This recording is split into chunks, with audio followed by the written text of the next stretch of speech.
यहाँ एक बात और काबिल गौर है। अल्लाह ने मुहर्रम के महीने को कहा शाहरुल्लाह, अल्लाह का महीना, हालांकि महीने तो सारे अल्लाह के हैं। हर जमान और मकान के मालिक अल्लाह ताला है।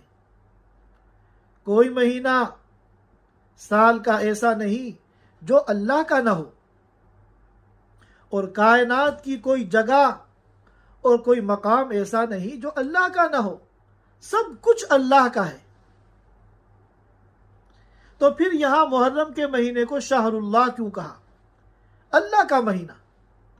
तो इसका जवाब यह है कि मुहर्रम के महीने की अल्लाह की तरफ जो निस्बत की गई है वो इस महीने की खुसूसियत और फजीलत को जाहिर करने के लिए, यह साबित करने के लिए नहीं कि दूसरे जो 11 महीने हैं साल के वो अल्लाह के नहीं हैं।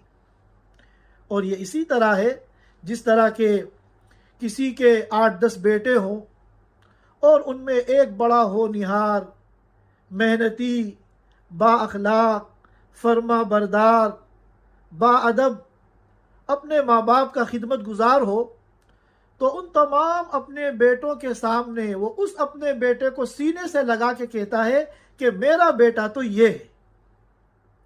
इसका मतलब ये नहीं होता कि दूसरे जो 8 खड़े हुए हैं वो इसके बेटे नहीं हैं। इसका मकसद इसकी खुसूसियत को बयान करना होता है कि ये जो बेटा है ये मेरे लिए स्पेशल है।